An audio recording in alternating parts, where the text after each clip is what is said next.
दोस्तों, स्वागत है आपके अपने चैनल जेएम स्टडिंग पर। आज की इस वीडियो में हम बात करेंगे MHI 108 जिसका आपका 19 जून को पेपर है। ठीक है, तो क्वेश्चन क्या है आपका, बाबार्स क्या होते हैं, प्राचीन जलवायु के पुनर्निर्माण में इनका क्या महत्व होता है। ठीक है, पर्यावरण इतिहास में प्राचीन मौसम का पता लगाने के लिए वैज्ञानिक पर्यावरण प्रॉक्सी पर निर्भर करते हैं। क्या बोल रहे हैं कि जो पर्यावरण इतिहास है, अगर हम प्राचीन मौसम का पता लगाए तो जो वैज्ञानिक है वो किस पर निर्भर करते हैं, पर्यावरण प्रॉक्सी पर निर्भर करते हैं।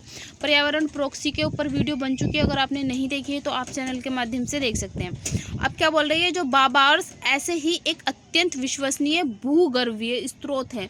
जो बाबार्स होते हैं वो एक विश्वसनीय और भूगर्भ मतलब जमीन के नीचे के स्रोत हैं। सरल शब्दों में ठंडे क्षेत्रों की झीलों या ग्लेशियर की सबसे निचले हिस्से में हर साल मिट्टी की जो परतें जमा होती हैं उन्हें बाबार्स कहते हैं। क्या बोल रहे हैं कि जो ठंडा इलाका है, ठीक है, ठंडा क्षेत्र है, वहाँ पर जो झीलें हैं और जो बर्फ़ है, ठीक है, ग्लेशियर है, उनके नीचे जो मिट्टी जमा होती है ना, उसी को हम बाबार्स कहते हैं यहाँ पर। इसे भूविज्ञान या प्रकृति का वार्षिक कैलेंडर भी माना जाता है। अब बाबार्स की बनने की प्रक्रिया देखें। एक बाबार्स परत का निर्माण पूरे एक वर्ष के मौसमी चक्र में होता है। इसके मुख्य दो रूप हैं। पहला है ग्रीष्मकालीन परत। गर्मियों में ग्लेशियर की बर्फ पिघलने से नदियाँ तेज बहती है, वे अपने साथ हल्के रंग के गाद के कण लाती है। ये कण झील की तली में एक मोटी और हल्के रंग की परत बनाते हैं। क्या बोल रहे हैं, जब ग्रीष्म काल आता है, जब गर्मी का दिन होता है, तो क्या होती है, बर्फ़ बहुत तेज़ी से पिघलती है और जो नदियों में तेज़ी से बर्फ़ जाती है ना, वो अपने साथ कुछ मिट्टियाँ लेकर चली जाती है। अब जो ये मिट्टियाँ लेकर चली जाती है तो ये क्या होती है, ये ना नीचे जाके बैठ जाती है। ठीक है, इसी को बाबार्स कहते हैं। अब दूसरा है शीतकालीन परत। सर्दियों में झील के ऊपर बर्फ़ जमने से पानी शांत हो जाता है। क्या बोले, सर्दियों में जब झील होती है तो उसके ऊपर जो बर्फ़ जमती है उससे पानी जो होता है वो शांत हो जाता है। ठीक है, क्योंकि आपने देखा होगा जो ठंडा पानी होता है वो बहता नहीं है।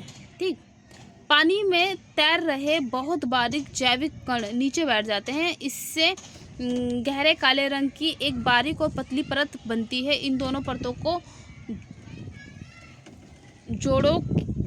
जोड़े को एक बाबार्स कहा जाता है। इन दोनों परतों की जड़ों को एक बाबार्स कहा जाता है। ठीक है, जोड़ों को मतलब काली और बारीक और पतली परत जो है ना, काले रंग की, इन दोनों को जब जोड़ देते हैं तो इनको बाबार्स कहा जाता है। फिर है प्राचीन जलवायु के पुनर्निर्माण में बाबार्स का क्या महत्व है। कालक्रम की सटीक वार्षिक गणना। बाबार्स की परतें हर साल एक निश्चित क्रम में जमा होती है। वैज्ञानिक इन परतों को गिनकर ठीक वैसे ही प्राचीन वर्षों की गणना कर सकते हैं जैसे पेड़ के छल्ले गिने जाते हैं। इससे बिल्कुल सटीक तारीखें पता चलती हैं। ठीक है, फर्स्ट ये हो जाएगा, कालक्रम की सटीक वार्षिक जनगणना देती है, ये जो भी है वार्षिक गणना देती है। ऐतिहासिक तापमान का मापन करती है।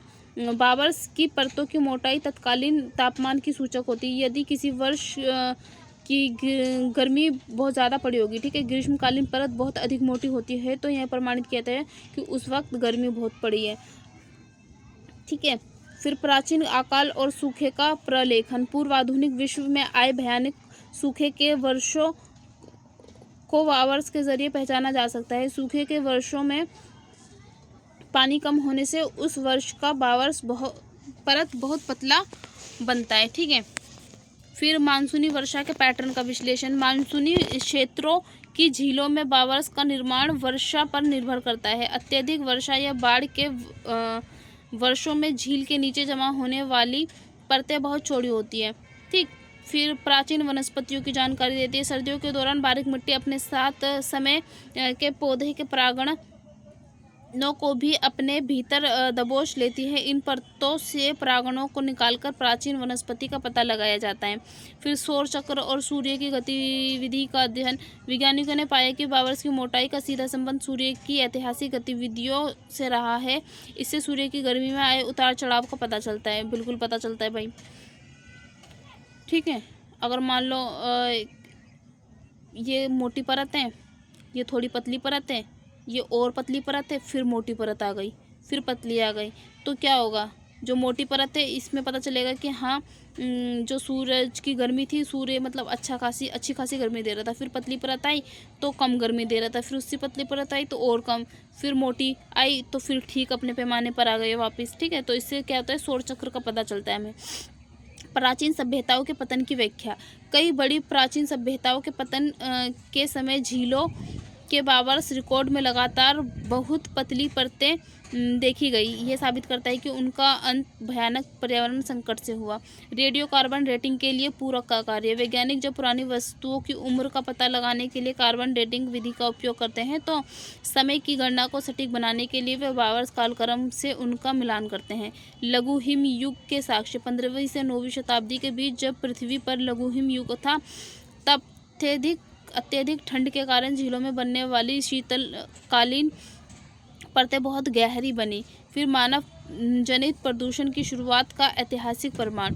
औद्योगिक क्रांति के समय की बावर्स परतों की रासायनिक जांच करने पर उनमें भारी धातुओं के कण मिलते हैं। ये प्रमाणित करते हैं कि इंसान ने किस कालखंड से प्रदूषण शुरू किया। ठीक है, और निष्कर्ष का हम देख ले तो बावर्स प्रकृति द्वारा झील के तले में बैठी लिखी गई एक ऐसी अनमोल डायरी है जिसे इतिहासकार डिकोड करते हैं। जहाँ इंसान के लिखे हुए दस्तावेज पहुंच जाते हैं वह बावर्स पूरी तरह से निष्पक्ष और वैज्ञानिक सबूत प्रस्तुत करते हैं। पर्यावरण इतिहास लेखन में बावर्स का अध्ययन इसलिए अनिवार्य है क्योंकि यह हमें भविष्य के लिए सतत नीतियाँ बनाने की सीख देते हैं। ठीक है, आज की वीडियो के लिए इतना ही। धन्यवाद, शुक्रिया।